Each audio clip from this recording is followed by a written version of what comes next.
Praise lord, హల్లెలూయా. దేవునికి స్తోత్రం. ప్రభు పరిశుద్ధ నామమునకు మహిమ కలుగును గాక. విశ్వనందు ప్రియులరా, దేవుడు తన మహాకృపను బట్టి మరొక నూతన ఉదయ కాలములో వేకువనే ఆయన సన్నిధానంలో ఉండి ఆయన నామాన్ని స్తుతించి గణపరచడానికి చక్కటి శ్రేష్టమైన అవకాశాన్ని మనకి ఇచ్చారు. అందరిని బట్టి కూడా ప్రభు పరిశుద్ధ గణ నామానికి మహిమ కలుగును గాక. విశ్వనందు ప్రియులైన దైవజనులు, స్నేహితులు, విశ్వాసులు, సహోదరులు ఈ కార్యక్రమాన్ని వీక్షిస్తున్న ప్రియ దేవుని బిడ్డలందరికీ కూడా మన రక్షకుడును ప్రభు అయిన యేసుక్రీస్తు వారి శ్రేష్టమైన నామములో శుభములు తెలియజేస్తా ఉన్నాను. మీరందరూ బాగున్నారు కదండి? చాలా సంతోషం. ప్రభు మిమ్మల్ని మీ కుటుంబాలను దీవించును గాక. రండి, ఈ దినము కూడా మిమ్మల్ని ప్రేమతో ఆహ్వానిస్తూ ఉన్నాను. అనుదిన అభివృద్ధి ఉదయకాలపు ధ్యానాలు అనేటువంటి ఈ ఆధ్యాత్మిక కార్యక్రమంలో నాతో పాటు బాల్యవయసులు కండి, వాక్యాన్ని ధ్యానించండి, దైవాశీర్వాదాలు పొందండి. మీ దగ్గరలో బైబిల్స్ ఉన్నాయి కదా, తెరచి చూడండి. లేని పక్షాన చదువుతున్న మాట విని గ్రహించి వాక్యదానంలో బాల్యవయసులు కమ్మని మనవి చేస్తూ నేటి దిన ధ్యానవాక్యంగా అపోస్తుల కార్య గ్రంథము 17వ అధ్యాయము 17వ వచనం నుండి ఒక మాటను నేను చదవబోతా ఉన్నాను. పౌలు ప్రతిదినమున సంత వీధిలో తన్ను కలుసుకొని వారితో తర్కించుచూ వచ్చాను. దేవుడు తన పరిశుద్ధ వాక్యాన్ని మన కొరకు దీవించును గాక. తనలోంచి కళ్ళు మూసుకుందాం, చిన్న ప్రార్థన చేద్దాం. ప్రేమ స్వరూపి గుణుడు అయిన మా తండ్రి, స్తోత్రాలు. నిఘనమైన సురాష్ట్రమైన పరిశుద్ధ ప్రేమను బట్టి, కృపను బట్టి, నీ ప్రియకుమారుడు మా రక్షకుడు యేసే నామములో మమ్మల్ని నడిపిస్తున్నందుకు వందనాలు. ఈ ఆధ్యాత్మిక కార్యక్రమాన్ని అనేక మంది నీ బిడ్డల మేలు కొరకు, ఆత్మీయమైనటువంటి బలము కొరకు దీవిస్తున్నావు. మీకు వందనాలు. నీ చిత్తమైతే ఈ దినము కూడా అటు రీతిగా బలపరచండి. మీ దాసును మీరు సిలువ చోటు మరుగుపరిచి మీరు ఘనత పొందండి. యేసే నామమున తండ్రి, ఆమేన్. చాలా సంతోషం. పిల్లగా చదువుకునేటువంటి ఈ వాక్యంలో కొన్ని శ్రేష్టమైనటువంటి అంశాలు లేక మూల విషయాలు మనం ధ్యానం చేద్దాం. ఈ చెప్పబడినటువంటి వాక్యము లేక చదవబడిన వాక్యము సరిగ్గా నూతన నిబంధనలో మధ్య స్థానంలో ఉంది. ఈ మాట లేక ఈ వచనములో ఉన్నటువంటి ఈ పదాలు బహిరంగ సవార్థీకరణను ప్రోత్సహించి బలపరుస్తున్నాయి. సువార్త సందేశములతో సమాజములను ప్రభావితం చేయడానికి ఈ బహిరంగ సవార్థీకరణ ఇంకా శక్తివంతమైనదే సాధనంగా ఉంది. చూడండి, యేసుక్రీస్తు ప్రభువారు యెరూషలేము పట్టణం వస్తున్నప్పుడు యెరూషలేము పట్టణం అంతా కూడా మొదటి మట్టలాదివారం ఊరేగింపుతో కదిలింది. జనసమూహము దేవుని స్తుతుల వేడుకలను వీధులలో వైభవంగా జరుపుకున్నారు. దేవుని స్తోత్రం కలుగునుగా.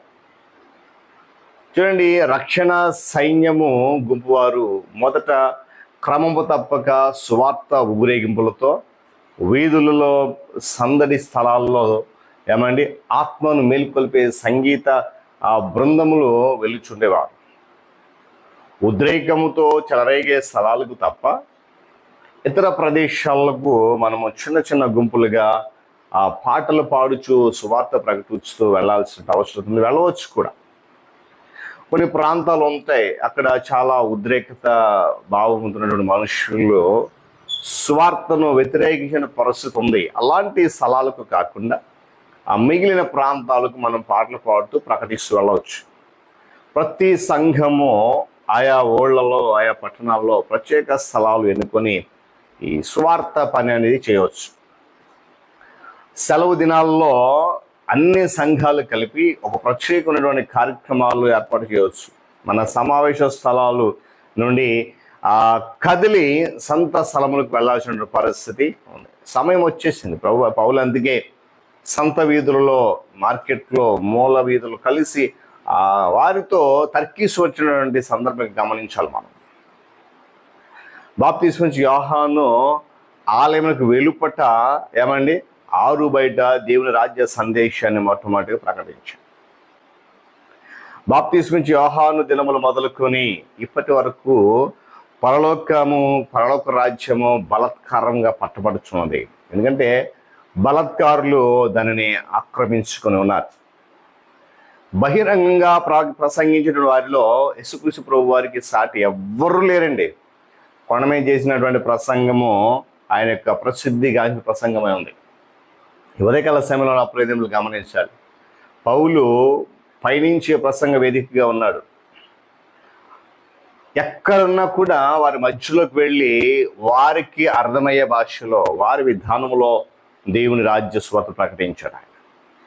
మనం రహదారులకు, పక్కదారులకు, వీధులకు, సందులకు వెళ్ళి నశిస్తున్న వారిని, అల్పులను, తృణీకరించబడిన వారిని అందరినీ కూడా దేవుని విందు గృహానికి రమ్మని బలవంతం చేయాలి.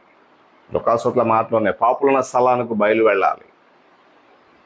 పరిశుద్ధమైన గుర్తులతో మరియు ఉత్తేజపరిచేటువంటి నినాదాలతో కూడినటువంటి కాంతివంతమైన పథకాలతో తయారు చేయాలి. సువార్త ప్రకటించేటప్పుడు వినేవారికి వినసొంపుగా ఉండే మాటలు, కళాత్మకమైనటువంటి ఆ పని పరిశుద్ధాత్మ దేవుని వరం ఇది. కనుక మనం అట్లీతో చేయాల్సిన అవసరం చాలా ఉంది. వీధిలో పోయేటువంటి మనుషులను ఆకర్షించే విధంగా మనం పాటలు పాడాలి. వెళ్ళిపోతున్న మనిషిని, ఖాళీ కూర్చున్న మనిషిని ఆకర్షించే విధంగా దేవుని మాట సువార్త ప్రకటించిన అవసరం ఉంది. సువార్త అనేటువంటి అవకాశాలు మనం కల్పించాలి. వినగలిగేటువంటి అవకాశం మనం కల్పించాలి. బహిరంగ సువార్త ప్రకటన కష్టమైన పనే. ఆ సమయంలో మనము మన బట్టలను, దుస్తులు మురికి చేసుకోవాల్సిన అవసరం కూడా ఉంటుంది. దెబ్బలు తినాల్సిన పరిస్థితి కూడా ఏర్పడుతుంది. అయినా కూడా ఏమాత్రము కూడా మనము బెదరక్క పౌలు వల్లే పయనించిన ప్రసంగ వేదికలుగా మనం ఉన్నప్పుడు దేవుని రాజ్య సువార్త మరింత బలముగా ప్రకటించబడి, విస్తరించబడి, నశించిపోతున్న అనేక మంది దేవుని రాజ్య వారసులు అవడానికి ఇష్టపడతారు. కనుక ఒకవేళ ఎప్పటి వరకు మనం అట్లా ఆలోచన చేయలేదేమో, దేవుని యొక్క వాక్యం ఈరోజు పౌలు జీవితం ద్వారా మనకు ఒక శ్రేష్టమైన గుణపాఠం నేర్పిస్తుంది. కనుక మనకు వనరులతో దేవుని రాజ్య స్వార్థ పట్టుకుని బయలు వెళ్దాం. నశించిపోతున్న అనేక మందిని ప్రభు వైపుకు నడిపిద్దాం.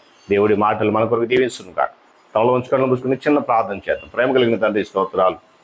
మరొకసారి నీ పాదముల చెంత ఉన్నాం. ఇదిగో నాయన, ఇంతవరకు నీ యొక్క ఆధ్యాత్మిక కార్యక్రమంలో నీ మాటలు వినడానికి కృపణించాం.